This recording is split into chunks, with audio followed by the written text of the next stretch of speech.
ईश्वर प्रेम है और वह ईश्वर जो मनुष्य बनकर इस धरती पर आए, मरते समय में भी अपने बारे में नहीं बल्कि दूसरों के बारे में सोचता है, और केवल सोचना नहीं, देने के बारे में वो विचार करता है। अपना जीवन जरूर दे रहे थे, लेकिन उसके साथ साथ अपने पास क्या था जिसको हमें देकर जाएं, वो उन्होंने विचार किया।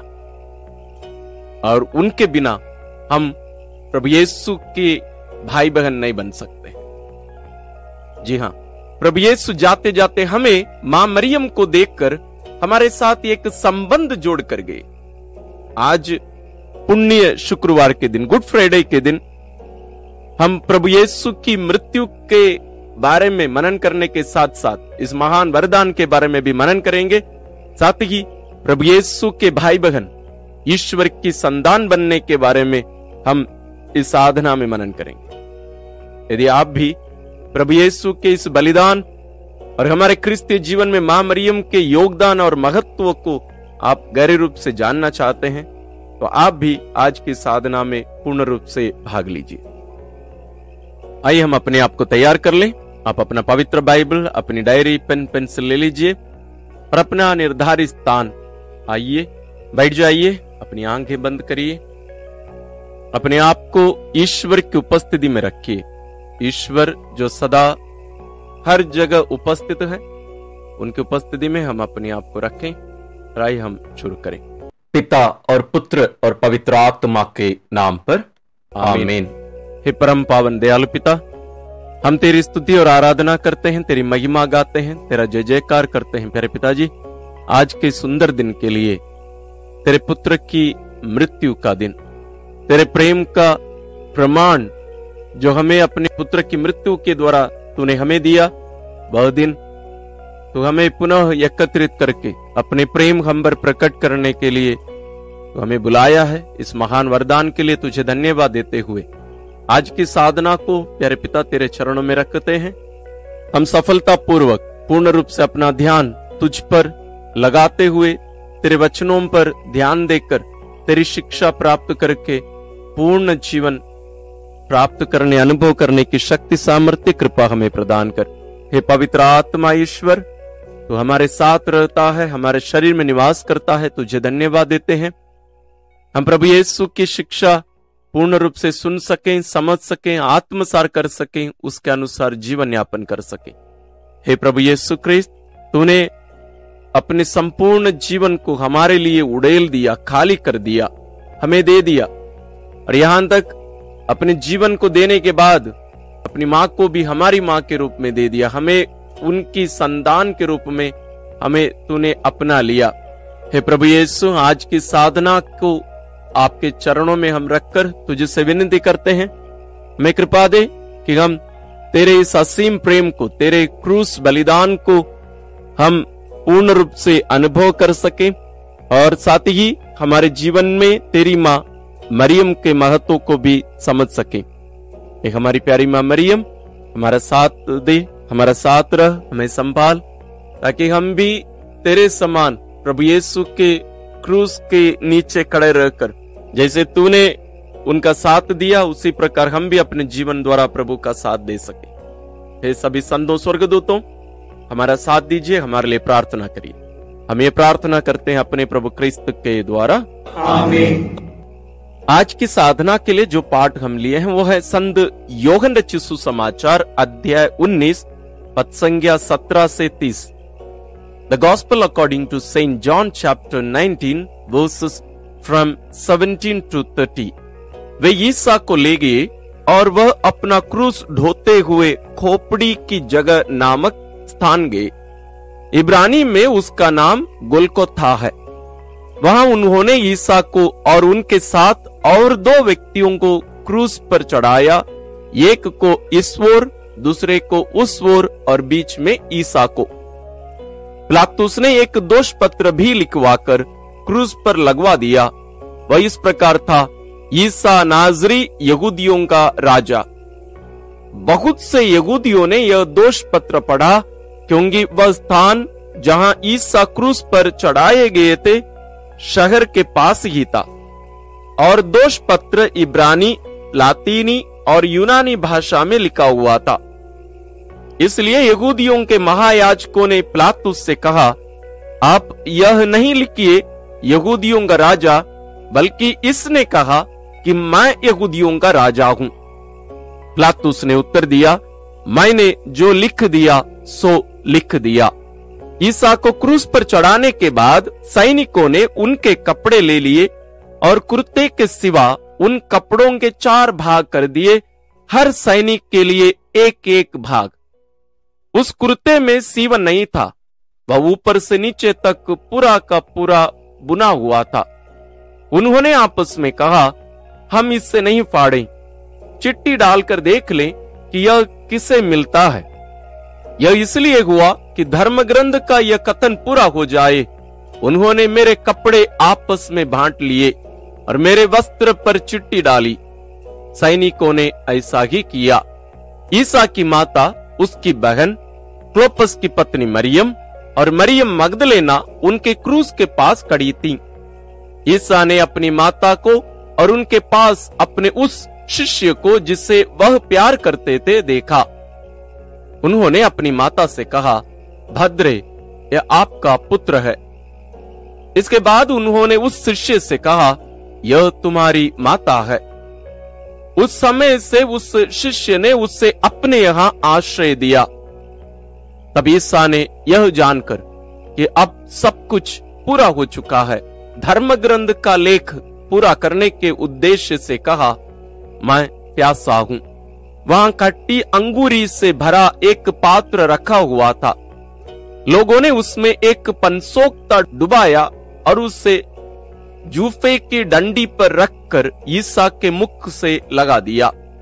ईसा ने खट्टी अंगूरी चख कर कहा, सब पूरा हो चुका है, और सिर झुकाकर प्राण त्याग दिए। आइए हम मौन रहकर इस पाठ को और भी कम से कम 2-3 बार पढ़ लें। विशेष रूप से प्रभु यीशु के इन अंतिम क्षणों को हम अपने दिल में, अपने शरीर में, अपने मन में अनुभव करें। आइए हम साधना के प्रथम चरण में प्रवेश करते हैं, मनन चिंतन। पुण्य शुक्रवार या गुड फ्राइडे के दिन हम प्रभु यीशु की मृत्यु का स्मरण मनाते हैं या स्मृति मनाते हैं, उसमें हम सहभागी बना लिए जाते हैं। पूजन पद्धति के द्वारा ईश्वर अपने पुत्र के संपूर्ण जीवन को हमारे लिए वर्तमान बनाते हैं। God makes the entire life of Jesus his son present to us, ताकि हम उन घटनाओं में वास्तव में सहभागी हो सके। केवल विचार नहीं करें, मनन नहीं करें, बल्कि उसमें सहभागी हो सके। तो गुड फ्राइडे के दिन हम प्रभु की मृत्यु के सहभागी होते हैं, मानो हम भी मां मरियम के समान, प्रभु यीशु के प्रिय शिष्य के समान, हम भी कलवारी पहाड़ पर क्रूस के नीचे हम भी खड़े रहे हों। यह अनुभव वास्तव में गुड फ्राइडे के दिन हमें होना चाहिए। अन्य दिनों में भी, उन दिनों में जो भी घटनाएं हमारे लिए वर्तमान बनाई जाती हैं, वास्तव में उनमें हमें वैसे ही सहभागी होने की जरूरत है। आइए हम आज के इस मनन चिंतन को 2 भागों में रखेंगे। पहला है प्रभु यीशु का बलिदान, उनकी मृत्यु। दूसरा है हमारे लिए उनका तोहफा, उनका गिफ्ट। संत योहन रचित सुसमाचार में हम प्रभु यीशु के दुख भोग का वर्णन बहुत अलग तरीके से देख सकते हैं। जैसे इसके ऊपर हम इसके पहले ही एक वीडियो बनाए हैं, संत योहन के अनुसार प्रभु यीशु का दुख भोग। उसमें हम कुछ 12 कारण बताए हैं कैसे संत योहन के अनुसार प्रभु यीशु का दुख भोग अन्य सुसमाचारों के अनुसार प्रभु यीशु के दुख भोग से थोड़ा सा भिन्न है। इसके कुछ 12 कारण हम बताए हैं, और भी ज्यादा है वास्तव में, क्योंकि संत योहन प्रभु यीशु के अंतिम क्षणों के उनके साथी थे। वे प्रत्यक्ष रूप से इसके साक्षी बने थे, किसी से सुनकर नहीं बल्कि स्वयं देख रहे थे। न केवल क्रूस के नीचे मां मरियम के समान, बल्कि गत्समनी बागी से लेकर जहां कहीं भी उनकी सुनवाई हो रही थी, हर जगह योहन गए। इसलिए योहन रचित सुसमाचार के अनुसार प्रभु यीशु का दुख भोग बहुत ही विशेष है। आज के जो पाठ हम मनन चिंतन के लिए, साधना के लिए हैं, इसमें हम देखते हैं बहुत सारी बातें हो रही हैं। प्रभु यीशु बहुत ज्यादा व्याकुल हो उठे हैं। यही प्रभु ने निकोदेमुस के द्वारा हमें भी बताए, ईश्वर ने संसार से इतना प्यार किया कि उसने उसके लिए अपने पुत्र को अर्पित कर दिया। प्रभु यीशु ने यह नहीं कहा है कि मैं संसार से प्यार करता हूं, वे कहते हैं कि पिता ने संसार से, ईश्वर ने संसार से इतना प्यार किया। इसका अर्थ यह नहीं है कि प्रभु यीशु संसार से या हमसे प्यार नहीं करते, लेकिन पिता अपने पुत्र को एक मिशन में भेजे, हमारे प्रति अपने प्रेम को प्रकट करने के लिए, हम सबों को उनकी संतान बनाने के लिए पिता अपने पुत्र को इस संसार में भेजे। और प्रभु यीशु भी अपने प्रेम का प्रमाण, पिता के प्रेम का प्रमाण देना चाहते। हम अंतिम भोज के समय में इसके बारे में हम सुनते हैं प्रभु यीशु के मुख से। अब प्रभु यीशु अपने आप को क्रूस पर बलि चढ़ाकर ये प्रमाणित कर दिए, स्थापित कर दिए, प्रूव कर दिए कि वे हमारे मुक्तिदाता हैं, हमारे ईश्वर हैं। वे अपने जीवन के, अपने रक्त के आखिरी बूंद तक हमारे लिए बहाए, अपना हृदय हमारे लिए खोल कर रख दिया और हृदय से रक्त और जल बहाकर हमें बता दिए और उनके अंदर कुछ बचा नहीं था। वो अपने आप को पूर्ण रूप से आपके लिए और मेरे लिए खाली कर दिए। प्रभु यीशु की मृत्यु हमारे लिए बहुत ही महत्वपूर्ण है। इसके बारे में हम कल भी मनन किए, उसका भी वीडियो हम बनाए हैं। प्रभु यीशु की मृत्यु के 10 महत्वपूर्ण बातें क्यों हमारे लिए विशेष हैं, उसको भी आप जरूर देखिएगा। तो आइए हम प्रभु यीशु की मृत्यु के जस्ट पहले, कुछ क्षण पहले प्रभु यीशु अपनी मां को हमें दिए। वास्तव में हम सामान्य रूप से ऐसे ही हम कहते हैं, जैसे मैंने कहा प्रभु यीशु अपनी मां को हमारे लिए दिए। नहीं, उसके पहले और कुछ हुआ। क्या हुआ? प्रभु यीशु हमें अपनी मां को दिए। प्रभु यीशु सबसे पहले अपनी मां से कहते हैं, ये तुम्हारा पुत्र है, तुम्हारा बेटा है, भद्रे ये तुम्हारा बेटा है। तो यहां प्रभु यीशु हमें मां के हाथों सौंप रहे हैं, हमें अपनी मां को दे रहे हैं। संत यूहन्ना वहां एक प्रतीक के रूप में खड़ा है, ना केवल हम सब होंगे बल्कि कलीसिया के रूप में वहां खड़े थे। कलीसिया जो प्रभु यीशु का शरीर है, यात्री कलीसिया है, प्रभु यीशु के साथ साथ चलने वाली कलीसिया है, स्वयं प्रभु यीशु का शरीर है। तो जहां प्रभु यीशु हैं वहां उनका शरीर, उनका प्रियतम वहां खड़े रहना चाहिए। इसलिए संत यूहन्ना अपना नाम कहीं भी बताते नहीं है। उनका शिष्य, उनका प्रिय शिष्य या वह शिष्य जिनसे वो प्यार करते थे, पति जिनसे प्यार करता है पत्नी से। तो कलीसिया प्रभु यीशु का शरीर है, कलीसिया प्रभु यीशु का वधू है, उसकी पत्नी है। तो प्रभु यीशु इस सच्चाई को यहां इस क्रूस से भी प्रमाणित करते हैं। प्रभु यीशु वो आदम है जिनके शरीर से हेवा जन्म ली। ये नई हेवा, पवित्र कलीसिया यहां जन्म लेती है और प्रभु यीशु इस जन्म को अपनी मां के द्वारा करते हैं। हम सबों को अपनी मां के हाथों में अर्पित करते हुए प्रभु यीशु अपने शरीर या कलीसिया का निर्माण करते हैं। वहां हम सबों को अपनी मां को अर्पित करने का या उनके हवाले कर देने का या उनके संरक्षण में करने का अर्थ क्या होता है? और एक महत्वपूर्ण बात है, हम सबों को प्रभु यीशु अपने पिता की संतानों के रूप में अपनी मां के हाथों में अर्पित करते हैं। तो हम यहां 3 रूप में देख रहे हैं। हम प्रभु यीशु के शरीर के अंग हैं, प्रभु यीशु का शरीर जो कलीसिया है, हम उनके शरीर के अंग हैं।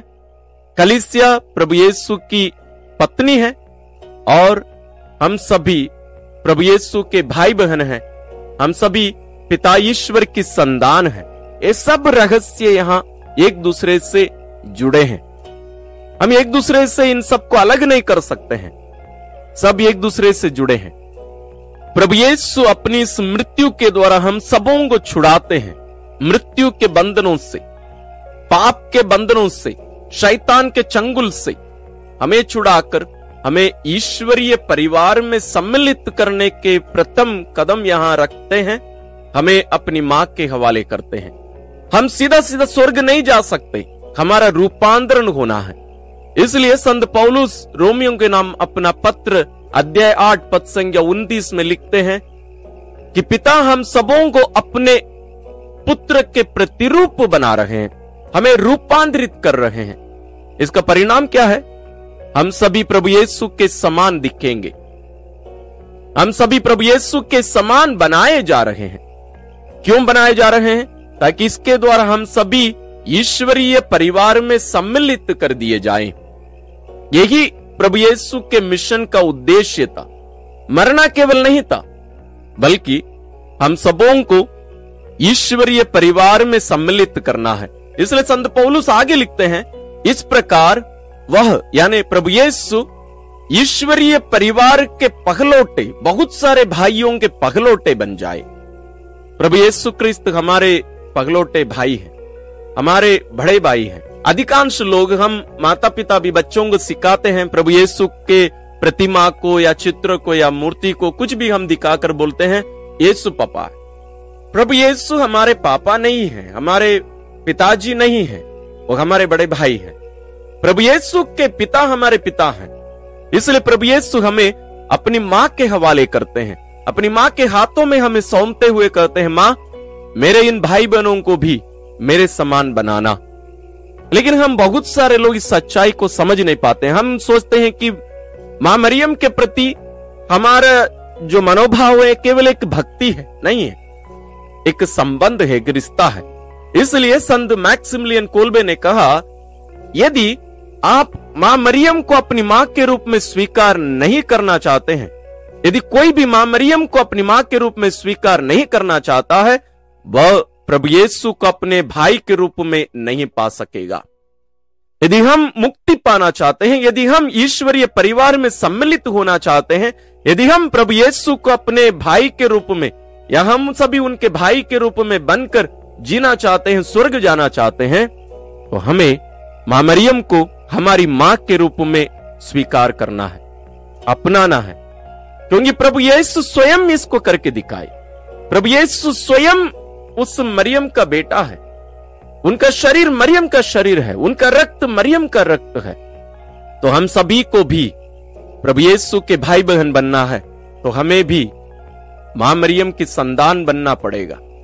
इसलिए प्रभु यीशु अपना प्राण अर्पित करने के पहले अंतिम गिफ्ट के रूप में हमें अपनी मां के हवाले करते हैं और मां को हमें देते हैं। हमसे कहते हैं, ये तुम्हारी माता है। क्या हम क्रिस्तीय, हम विश्वासी मां मरियम को हमारी मां के रूप में स्वीकार किए हैं? जरूर हम प्रार्थना करने के लिए जाते समय हम बोलते हैं, मां मरियम तू मेरी मां है, हम बोलते हैं, प्रार्थना करते हैं। लेकिन वास्तव में क्या हम जीते हैं? क्या हम उनकी अधीनता को स्वीकार किए हैं?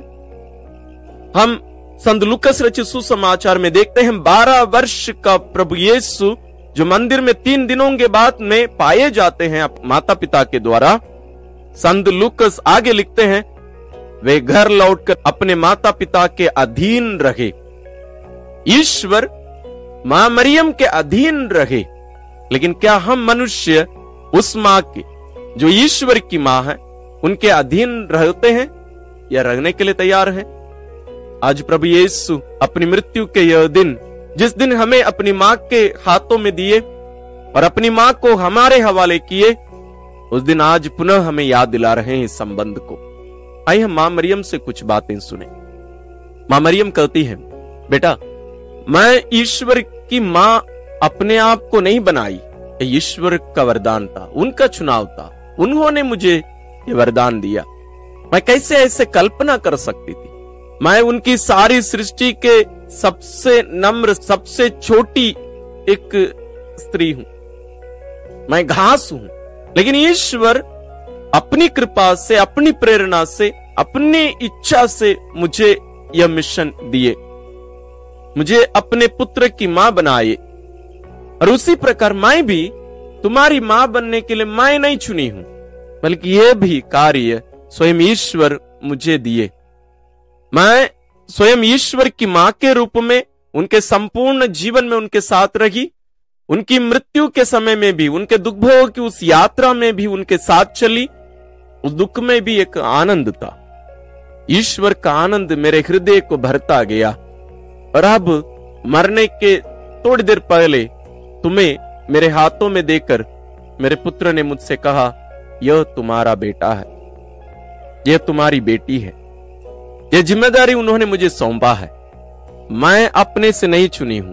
मैं कैसे ऐसे कर सकती कि ईश्वर जिन लोगों को जल और पवित्र आत्मा के द्वारा अपना लिए हैं, पवित्र किए हैं, अपनी संतान बना लिए हैं, मैं कैसे उनकी मां बन सकती हूं। जिस प्रकार ईश्वर ने मुझे अपने पुत्र की मां के रूप में चुना, जिम्मेदारी मुझे दी, उसी प्रकार मुझे अपनी संतानों के, जिन्हें अपने पुत्र के लहू के द्वारा खरीदते हैं, उनकी मां मुझे नियुक्त किए हैं। मैं इसे भी आनंद के साथ स्वीकार की हूं और मैं कोशिश करती हूं, जैसे मैं अपने पुत्र के साथ चली, उनके साथ रही, उनको संभाली, उसी प्रकार मैं हर एक व्यक्ति को संभालने की कोशिश करती हूं। मैं जैसे उनको प्यार की, वैसे ही मैं हर एक को प्यार करना चाहती हूं, करती हूं।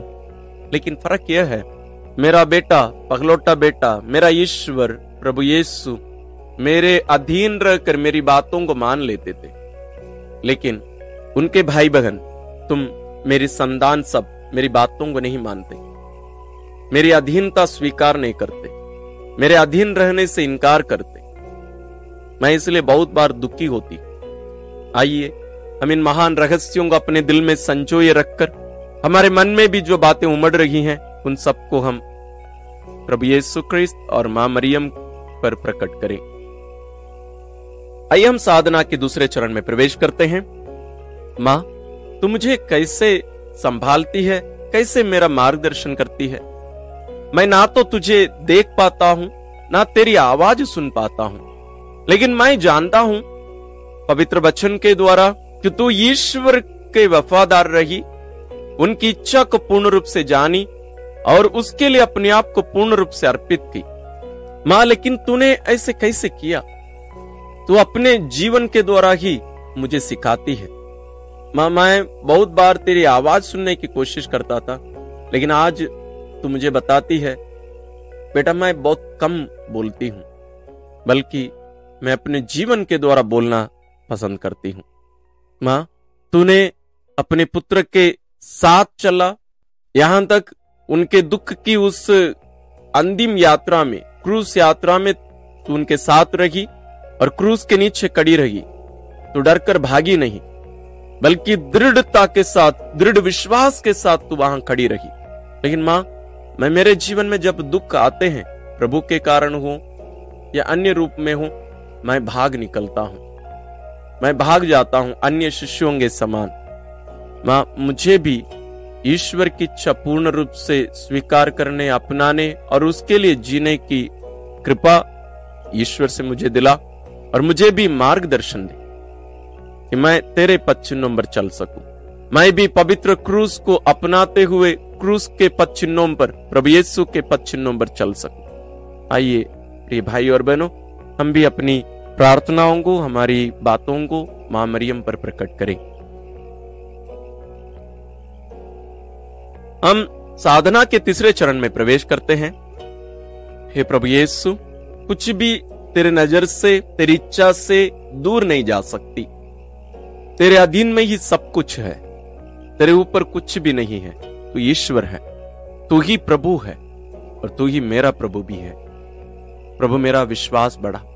प्रभु, मैं भी संत पौलुस के समान तुझे जानना ही मेरा जीवन का लक्ष्य, मेरे आनंद का कारण मैं मान सकूं। तुझे जानने के लिए संत पौलुस ने सब कुछ त्यागा, लेकिन प्रभु, मैं अन्य चीजों को पाने के लिए, इस दुनियाई खुशी पाने के लिए मैं तुझे खोने के लिए तैयार हो जाता हूं। बहुत बार मैं तुम्हें खोया हूं, मैं तुझसे दूर गया हूं, लेकिन प्रभु आज तू पुनः मुझे अपने पास बुलाकर सिखाता है कि वह राग, वह रास्ता सही नहीं है।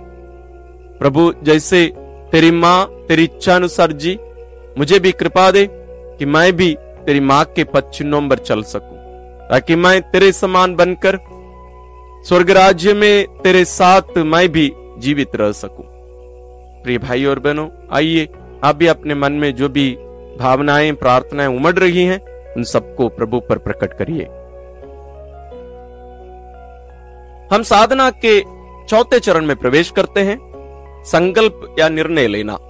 आज की साधना के द्वारा मैं विश्वास करता हूं ईश्वर आपको बहुत सारी बातें बताए हैं, आपके मन में, आपके हृदय में बहुत सारे प्रेरणा डाल रहे हैं कि आपको अपने जीवन को कैसे बदल कर जीना चाहिए। आप उन सभी बातों को अपनी डायरी में लिखिए। एक दो बातें मैं भी आपके सामने रखना चाहूंगा, आप विचार करिए इस पर। ईश्वर की संतान के रूप में जीना, उसके लिए सबसे पहले ईश्वर को अपने जीवन में प्रथम स्थान देना। दूसरा, ईश्वर के अधीन अपने आप को रखना। तीसरा, मां मरियम को अपनी मां के रूप में स्वीकार करके उनके अधीनता स्वीकार करना। चौथा, प्रभु यीशु के भाई बहन के रूप में जीने के लिए प्रभु के पद चिन्हों पर चलने की कोशिश करना या जीना। और एक बात है, इसी प्रभु को मां मरियम के समान दूसरों को देना अपने जीवन के द्वारा। साथ ही साथ अपने जीवन के द्वारा इस प्रेम को, इस आनंद को हमें इत्र के समान, परफ्यूम के समान हमें फैलाना। ये सब कुछ कार्य हम कर सकते हैं, आज से शुरू करें। इसके साथ साथ और भी बहुत सारी बातें आपके मन में आई होंगी, जरूर उनको भी अपने डायरी में लिख कर रखिए और पालन करिए। आइए हम इन सभी बातों को पिता के चरणों में रखकर हम उनसे कृपा मांगे। हे परम पावन दयालु पिता, हम तुझे धन्यवाद देते हैं इस विशेष अवसर के लिए। तूने हमें अपने पास बुलाकर हमारे प्रति तेरे प्रेम को और हमारे लिए तेरी योजना को हम पर तूने प्रकट किया। हम तुझे धन्यवाद देते हैं। हमें कृपा दे कि हम भी तेरे पुत्र के समान अपने आप को मां मरियम के अधीन में रखकर, उनकी बातों को मानकर, उनकी आज्ञाओं को मानकर तेरे पुत्र के समान हम वास्तव में तेरी संतान बन सके। हे प्यारे पिता, हमें कृपा दे कि हम तेरे प्रेम में सदा जीवित रह सके। हे प्रभु यीशु ख्रिस्त, हम तुझे धन्यवाद देते हैं हमें तेरी मां के हवाले करने के लिए और तेरी मां को हमारी मां के रूप में भी देने के लिए। हे प्रभु, हमें कृपा दे कि हम भी तेरे समान मां मरियम के साथ रह सके।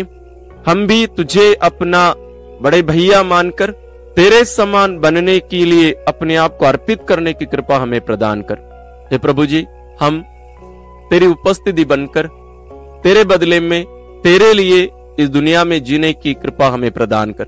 हम भी तेरे प्रेम का, तेरी क्षमा का, तेरी शांति का, तेरे आनंद का वाहक बने, माध्यम बने।